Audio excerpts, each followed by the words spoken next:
नमस्कार, स्वागत है आपका द न्यूज़ 15 में और मैं हूं आप सभी के साथ अंजलि राठौर।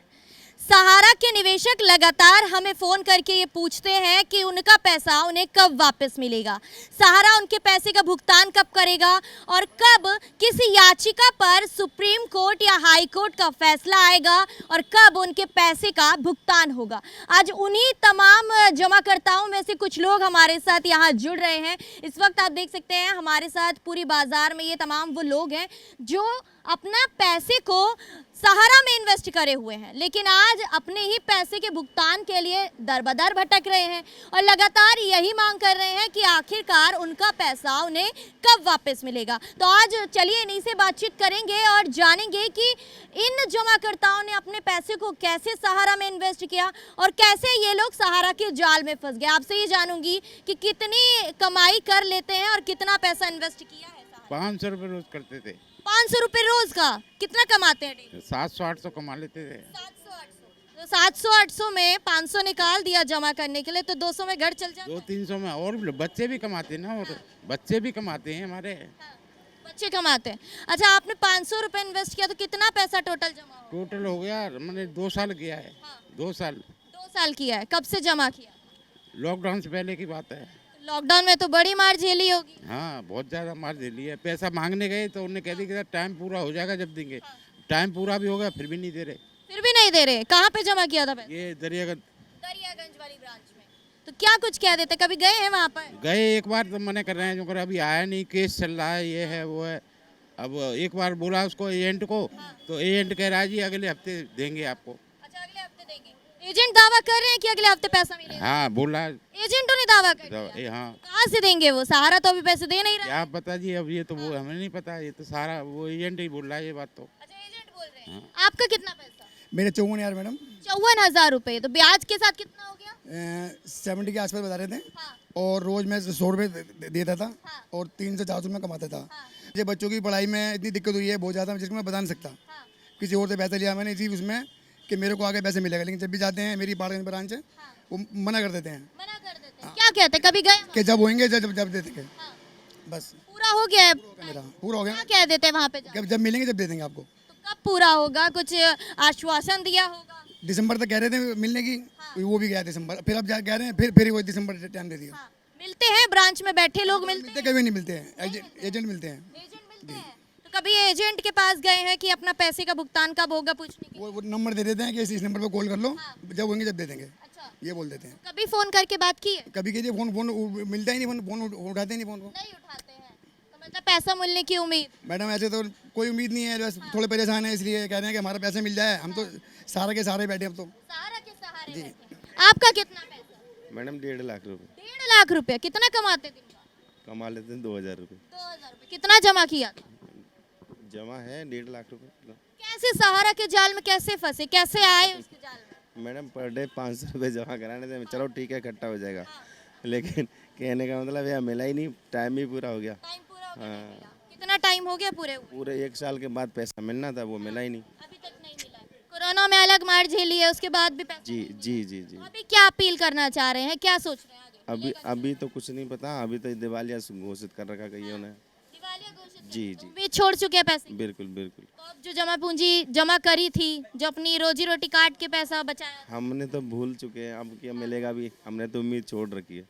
अब मिल रही है तो देखो क्या होता है। चलिए देखिए यहाँ पर तमाम जो लोग हैं इन्हीं से हम लगातार जान रहे हैं कि किस तरीके से वे परेशान हैं। अपनी जमा पूंजी को उन्होंने सहारा में जमा किया था तो वो पैसा उन तक नहीं पहुंच पा रहा है या इनकी आवाज़ आगे तक नहीं पहुंच पा रही है। तो आज द न्यूज़ 15 इन्हीं की आवाज़ को आगे पहुंचाने के लिए और इन्हीं की आवाज़ को सुनने के लिए यहाँ पहुंचा है। आपका कितना पैसा और कैसे सहारा में इन्वेस्ट किया? 1 लाख के है, मोर देन 1 लाख। 1 लाख हाँ जी।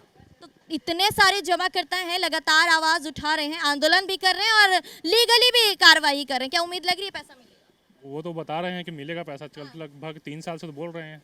हाँ, 2020 में पूरा हो गया था मार्च में हमारा, तो बोल रहे थे कि लॉकडाउन के बाद मिलेगा, फिर कभी बोलते हैं जुलाई में, अगस्त, यानी गोलीबाजी खाली कर रहे हैं। यही पहाड़गंज सेंटर पे, इनके पहाड़गंज के ब्रांच जो है, इनके पहाड़गंज के ब्रांच पे, वहाँ रंजना है और 1-2 और लोग हैं, तो उन लोग सुनने के लिए तैयारी नहीं, बोलती हैं आएंगे आप पैसा तो आप लोग को मिलेगा, बहुत जल्दी पैसा आने वाला। आज भी बात हुई हमारी, तो बोल रहे हैं 3 महीने दिसंबर तक पैसा मिल जाएगा, लेकिन बस यही है कि खाली हवा पानी दे रहे हैं। वो पैसा मिलने को चांस ही बहुत कम लग रहा है, लेकिन पैसा हमारा है, मेहनत की कमाई है हमारी, कैसे छोड़ देंगे पैसा हम? हमने भी पैसा कोई पेड़ पर से तोड़ के थोड़ी नहीं दिया था उनको। कई साथी कह रहे हैं कि अब तो उम्मीद छोड़ चुके हैं और पैसे को भी हाँ, पैसे को भूल चुके, पैसा तो लेंगे उनसे, पैसा मेरा पैसा है, पैसा मैंने उनको पेड़ से तोड़ तोड़ के नहीं दिया था, कमा के दिया था ना पैसा मैंने उनको, तो अपना पैसा है, मेरा हक है उस पर, हम तो 20 बार जाएंगे उनके पास।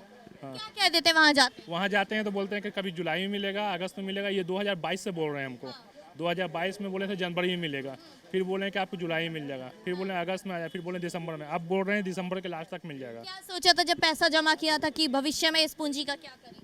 भविष्य में क्या करना, मैं इमरजेंसी के लिए लोग जमा करते हैं, बेटी का फीस जमा करना है, लॉकडाउन में हर आदमी टूटा है लॉकडाउन में, ऐसा नहीं है कि अकेले हम टूटे हैं, हर कोई हम सब कोई टूटे हैं लॉकडाउन में, अच्छे अच्छे पूंजीवादी लोग टूटे हैं, तो भाई हमको ज़रूरत था, उस समय हमको मिला नहीं पैसा, मैंने बोला भी बहुत जाकर बोले कि आप शादी का कार्ड दिखाइए, ये दिखाइए, वो दिखाइए, लेकिन कोई फ़ायदा नहीं है, बहुत बोल चुके हैं और अभी भी उम्मीद रखे हुए हैं कि मिलना चाहिए पैसा, हमारा पैसा है वो, और हमारा पैसा है तो पैसा को छोड़ने के बाद तो दूर के है। क्या कभी लीगली कार्रवाई करने की सोची? लीगली कार्रवाई हम लोग एक बार गए थे एफआईआर के लिए इस नबी करीम थाने में, ठीक है, वहाँ रंजना मैडम थी और उनका मैनेजर था, तो वो भी गए थे, पुलिस वाले से बातचीत हुआ, पुलिस वाले बोले कि आप एक बार कोर्ट में नोटिस कीजिए, ठीक है, पटिशन डालिए कोर्ट में और उसके बाद ही कुछ आगे होगा, तो कुछ लोग कोर्ट में पटिशन भी डाले हैं उस चीज़ का।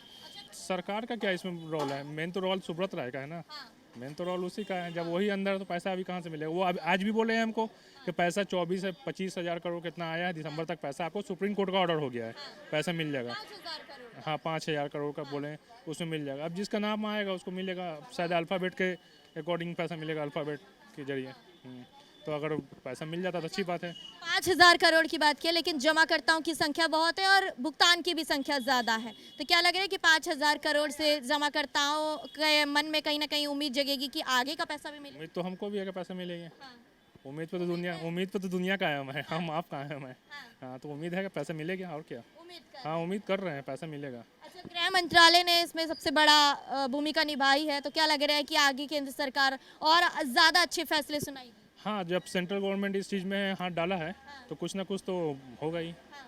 अगर सेंट्रल गवर्नमेंट ने इस चीज़ में हाथ डाला है और इस चीज़ में संज्ञान लिया है तो जाहिर सी बात है कि कुछ ना कुछ तो एक्शन लेगी इस पर और उन पर प्रेशर पड़ेगा, तभी हो सकता है। इसी वजह से हमको दिसंबर में बोले, देखिए आज पे दुनिया टिकी है। एजेंट इनके साथ जो आपके साथी बहुत बेकार है, एजेंट बेकार है, अजहर है एजेंट हमारा, ठीक है, वो खुद बोल रहा है कि हम सहारा छोड़ दिए हैं। हाँ, वो हाँ फ़ोन ही नहीं उठाता है, वो नहीं, फ़ोन नहीं उठाता है वो।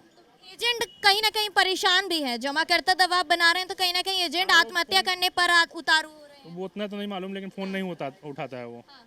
जो एजेंट हमारा है वो फ़ोन नहीं उठाता है, अजहर नाम है उसका, वो फ़ोन नहीं उठाता है। वो बोलता है कि आपका पैसा मिल जाएगा, आज में जब मिलेगा आपको कॉल कर दिया जाएगा।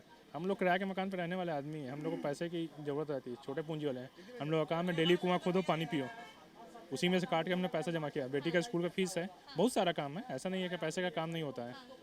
तो मैंने बहुत सी बोला, बहुत बार बोला जाकर उनको, लेकिन सुनने को तैयार ही नहीं उन लोग, खासकर ये रंजना मैडम एकदम सुनने को तैयार ही नहीं। आगे क्या सोचना है, आगे क्या प्लान है? आगे क्या सोचना है, पैसे के लिए दिसंबर में बोले हैं वो कि दिसंबर तक आपका पैसा मिल जाएगा। नहीं मिला तो क्या करेंगे आगे? नहीं मिला तो क्या कर सकते हैं, अगर एक यूनिटी बनेगा, देखते हैं, जो एफआईआर करना होगा एफआईआर करेंगे उसमें। एफआईआर तो अलग अलग राज्य में हो चुकी है, अभी तक सुब्रत रॉय का कोई कुछ नहीं बिगाड़ा। दिल्ली में सुब्रत रॉय का तो कोई कुछ नहीं बिगाड़ पाया। बिगाड़ तो नीरव मोदी का भी नहीं पाया कुछ, तो हम सुब्रत का बिगाड़ के क्या करेंगे। रंजना मैडम के पास रोज़ जाते हैं, हम आए दिन फ़ोन भी करते हैं उसे, वो हमारे ना तो पैसे देने का कुछ बोल रही है ना कुछ है। आए दिन हम थाने में भी जाते हैं, मैंने एफआईआर भी किए हुए हैं, पहाड़गंज में भी एफआईआर की हुई है, मैंने यहाँ तक डीएसपी ऑफिस में भी वहाँ पे एफआईआर की हुई, कोई भी एक्शन नहीं हो रहा है। ये मेरी पासबुक है, 2 अकाउंट है मेरे 250-250 रुपये के, ठीक है, मुझे कोई भी ना तो पैसे का कुछ भी वो हो रहा है, मेरा पैसा निकलवाओ, बस यही है और कुछ नहीं। क्या लग रहा है, उम्मीद है कि पैसा मिलेगा? मुझे नहीं लगता मैम, 2 साल से तो लग नहीं रहा है पैसा जमा किया? मैम, कम से मान चलो 1,80,000 रुपये। 1 लाख। क्या सोचा था कि आगे चल के इस पैसे का क्या करें? मैम बच्चों के फ्यूचर के लिए चाहिए था। अब अभी फ्यूचर गर्त में बिल्कुल मैम, गर्त में चला। बिल्कुल मैम। कैसे सहारा के जाल में फंसे, जरा जानकारी दीजिए कि जो सहारा से जुड़ी जनता है हमारे साथ जुड़ी हुई, वो कैसे सतर्क रहे? मैम एक्चुअल में एक सहारा इंडिया से एक अजहर नाम से लड़का आता था, वो यहाँ 1-2 लोगों से पेमेंट किया करता था 50 रुपये 100 रुपये के हिसाब से, तो हमसे भी बोला, तो हमें भी लगा कि हाँ भी पेमेंट करेगा। 1-2 बार पेमेंट किया भी था उसने, उसके बाद में जब हमने ज़्यादा अमाउंट डाला उसके बाद में हमारा पेमेंट वगैरह सब कुछ रुक गया। तो बस यही है। 2020 के बाद ऐसा हो रहा है, 2020 के बाद ऐसा। छोटी छोटी अमाउंट लेके जाल में फंसाया और उसके बाद ज्यादा पैसा दिया तो नहीं दिया। नहीं दिया मैम। जी मैम। अब अभी अपने भुगतान की लड़ाई लड़ रहे हैं। जी बिल्कुल मैम। अभी मैंने पांडे जी को वहाँ पे इनके जो मैनेजर साहब हैं उनको भी मैंने फ़ोन किया था। उनको भी फ़ोन करने के बाद कोई जवाब नहीं है। वो कहते हैं कि कुछ होगा तो मेरे को देखना, वरना मेरे पास में फ़ोन मत करो। कभी एजेंट से बात करने की कोशिश की? एजेंट से भी बात करने की कोशिश की, अजहर है, मैंने काफ़ी बार कॉल किया। ठीक है, उसके बाद में रंजना को भी फ़ोन मिलाया है मैंने। अभी देखो रंजना को फ़ोन मिलाया है। फिर उनके बाद में जो उनके जो सीनियर हैं वसंत पांडे, उनको भी फ़ोन मिलाया। फिर गणेश है, गणेश करके, उनको भी फ़ोन मिलाया। कोई भी आपका कोई भी ना तो वहाँ से फ़ोन उठा रहे हैं, ना रिसेप्शन से कोई फ़ोन उठा रहे हैं। उनका जो काउंटर बना हुआ वहाँ से कोई फ़ोन नहीं उठा रहा है। कभी ब्रांच में जाके पता किया? मैम कम से कम मैम अब तो जूते भी घिस गए हैं हमारे। ब्रांच में जा जाके जूते घिस गए? बिल्कुल मैम। कोई मिलता नहीं है क्या? मैम मिलते हैं, धमकियां देते हैं। एक बार तो मार मैम एक्चुअल में क्या है, अभी हम बीच में गए थे, सभी लोग गए थे, ये भी थे, मैं भी था। हमने पुलिस वालों को भी बुलाया था वहाँ पर। तो उनसे हमने बोला भी पेमेंट के लिए, तो उन्होंने सीधा आके कहते हैं नहीं देंगे, नहीं देंगे। पहले तो बस अपने आप ही वही है कि पार्टी वार्टी कर रहे थे। हमने बोला, एजेंट को भी बुलाया, सभी एजेंट वहाँ बैठे हुए थे, बट वही है, हम लोगों को वही धक्के वक्के मार के इस तरह से वहाँ से हम हो गए। उसके बाद हम नबी करीम थाने में गए कंप्लेंट करने के लिए। वहाँ पे जो उनके एसएचओ साहब बैठे हुए थे, एसएचओ साहब ने डायरेक्टली मना कर दिया, हम ये नहीं एप्लीकेशन लिखेंगे यहाँ पे, आपकी आप लेंगे ही नहीं एफआईआर। क्यों नहीं लेंगे? वो सीधा बोलते कि हमारे अंडर में नहीं आता है, ये हमारे अंडर में नहीं आता है। क्या धमकी क्या दी थी उन्होंने? मैम वो सीधी सी बात है, उनके पैसे का दम होता है। वहाँ पे जाते हैं थाने के अंदर, पैसे देते हैं और छूट जाते हैं अपने। बस यही है मैम। क्या लग रहा है भविष्य में अब जमाकर्ताओं के पास कोई उम्मीद है कि पैसा मिलेगा? मुझे नहीं लगता मैम, सॉरी। जी, अपील कर रहे हैं। आपके माध्यम से ही गवर्नमेंट से अपील कर रहे हैं, चाहे वो स्टेट गवर्नमेंट है या सेंट्रल गवर्नमेंट, कि जितने गरीब लोग हैं, हम जैसे लोग हैं जो रोज़ डेली कुआं खोदो पानी पीने वाला काम करते हैं, ठीक है, उनका पैसा जल्द से जल्द दिलाया जाए। ठीक है। तो देखिए, यहाँ पर हमने आज जमाकर्ताओं की आवाज़ सुनी कि कैसे उन्होंने अपना निवेश जो है सहारा में किया था और आज तक उनका भुगतान नहीं किया गया और भुगतान की लड़ाई वो अभी तक लड़ रहे हैं और लगातार ये अपील कर रहे हैं कि उनके पैसे का भुगतान जल्द से जल्द कराया जाए। केंद्र सरकार हो या राज्य सरकार हो, अपनी इसमें भूमिका निभाए और इनके पैसे का जल्दी से जल्दी भुगतान कराए। ऐसी और जानकारी के लिए देखते रहें the news 15। Camera person Mithilesh के साथ मैं अंजलि राठौर।